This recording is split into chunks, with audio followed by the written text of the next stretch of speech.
ఓం గంగణపతై నమ ఐం సరస్వత్యై నమ దుందుర్గాయ నమ క్రీం క్రీం మహాకాళికాయ నమ ఓం నమ శివాయ శివాయ గురువే నమ రామ్ దత్తాత్రేయాయ నమ క్లీం కృష్ణాయ గోవిందాయ గోపీ జనవల్లభాయ శ్రీకృష్ణ పరబ్రహ్మణే నమో నమః రామ్ దత్తాత్రేయాయ నమ శ్రీరామ జయ రామ జయ జయ రామ రామాయ హనుమతే శ్రీరామదూతాయ నమ.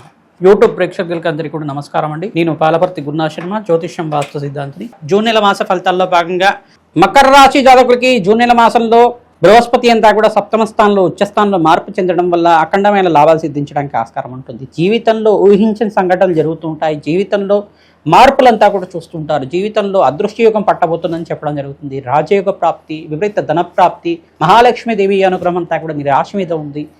మీరంతా ఈ యొక్క ఏళ్నాటి శని ప్రభావం నుంచి బయటపడ్డారు కావున శనీశ్వరుడు అంతా కూడా అనుకూలత పెరిగింది. బృహస్పతి అంతా కూడా రాజయోగ కారణంగా జరుగుతుంది. మీకంతా కూడా శుభమైన పరిణామాలంతా కూడా చూడడానికి, వివాహాది శుభకార్యాలు నెరవేరడానికి కానీ, సంతానం లేని వారికి సంతాన యోగం కూడా సిద్ధించడానికి కానీ, బృహస్పతి యోగకరంగా మారడం వల్ల మంచి అదృష్ట యోగం సిద్ధించడానికి ఆస్కారం ఉంటుంది.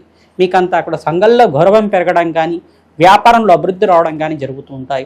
ఉద్యోగంలో ప్రమోషన్స్ కోసం ప్రయత్నం చేసుకునే వాళ్ళకి ఉద్యోగంలో ప్రమోషన్స్ రావడం కానీ, నూతన ఉద్యోగాల్లో మంచి లాభాలు గణించడం కానీ, మంచి శాలరీ అంతా కూడా రావడం కానీ జరుగుతూ ఉంటుంది. గవర్నమెంట్ జాబ్స్ కోసం ప్రయత్నం చేసుకునే వాళ్ళకి కూడా గవర్నమెంట్ జాబ్స్ కూడా రావడం కానీ జరుగుతూ ఉంటాయి. వీరంతా కూడా చూసుకుంటే ప్రతినిత్యం కూడా దత్తాత్రేయ ఆరాధన చేసుకోవడం, దత్తాత్రేయ స్వామివారికి శనగలు నివేదన చేయడం వల్ల అదృష్టయోగం సిద్ధించడానికి ఆస్కారం ఉంటుంది. బ్రాహ్మణత్వంకంతా కూడా శనగలు దానం చేసుకోవాలి. మీరంతా కూడా పసుపు రంగు వస్త్రాన్ని దానం చేసుకోవడం వల్ల జాతకరీత్యా ఉన్న బృహస్పతి యోగకరంగా మారడానికి ఆస్కారం ఉంటుంది. ప్రతినిత్యం కూడా దేవాలయ ప్రాంగణంలో అన్నదానం చేయడం వల్ల అదృష్టయోగం సిద్ధించడానికి ఆస్కారం ఉంటుంది. సూర్య ఆరాధన చేసుకోవడం వల్ల సంపూర్ణ ఆరోగ్యం సిద్ధిస్తుంది. సూర్యాయ నమః, అర్కాయ నమః, మిత్రాయ నమః, భానమాయ నమః, పూషాయ నమః, మార్తాండాయ నమః, ప్రచండ తీసే నమః, సర్వలోక పితామహాయ నమః, సవిత్రా సూర్య నారాయణ స్వామి నమః నామాన్ని జపాన్ని ఆచరిస్తూ ఉండడం వల్ల అదృష్టయోగ ప్రాప్తి రావడానికి ఆస్కారం ఉంటుంది. దేవి భాగవతాన్ని ఎవరైతే కనుక ప్రతినిత్యం కూడా పారాయణం చేస్తూ ఉంటారో మీరంతా కూడా అదృష్టయోగం సిద్ధించడానికి ఆస్కారం ఉంటుంది. ప్రతినిత్యం కూడా శ్రీమాత్రే నమః నామాన్ని జపాన్ని ఆచరించడం, హనుమతే శ్రీరామదూతాయ నమః నామాన్ని జపాన్ని ఆచరిస్తూ ఉండండి. దత్తాత్రేయాయ స్మరణ మాత్రేణ సంతుష్టాయ నమః నామాన్ని జపాన్ని ఆచరించడం వల్ల అదృష్టయోగ ప్రాప్తి రావడానికి ఆస్కారం ఉంటుంది.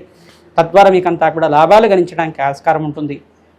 ఎవరైతే కనుక అన్నదానం దేవాలయ ప్రాంగణాలు చేస్తూ ఉంటారో మంచి శుభమైన పరిణామాలు చూడడానికి ఆస్కారం ఉంటుంది. నూతన వ్యక్తుల పరిచయం వల్ల అఖండమైన లాభాలు సిద్ధించడం కానీ జరుగుతూ ఉంటాయి. ఈ యొక్క పరిష్కారం అంతా కూడా జన్మజాతకంలో ఉండే దోషాలకంతా కూడా పరిష్కారం ఆచరిస్తూ ఉండండి. గోచార చక్రంలో కూడా గ్రహస్థితి మెరుగుపడటానికి మీరంతా కూడా ఈ యొక్క పూజలంతా కూడా ఆచరించండి. తద్వారా విశేషమైన ఫలితాలు చూస్తూ ఉంటారు. మంచి శుభమైన ఫలితాల కోసం ప్రయత్నించడం కూడా మా యొక్క ఛానల్ని లైక్ చేయండి, సబ్స్క్రైబ్ చేయండి. గోచారిత్య బృహస్పతి యోగకరంగా మారడం వల్ల మీకంతా కూడా రాజయోగ ప్రాప్తి రావడానికి ఆస్కారం ఉంటుంది. అదృష్టకాలంగా చెప్పడం జరుగుతుంది. జూన్ 2వ తారీఖు నుంచి అక్టోబర్ 31వ తారీఖు దాకా విపరీత ధనయోగ ప్రాప్తి, అదృష్టయోగము, అఖండమైన లాభాలు సిద్ధించడానికి, జీవితంలో మార్పులు జరగడానికి ఆస్కారం ఉంటుంది. జై శ్రీరామ్.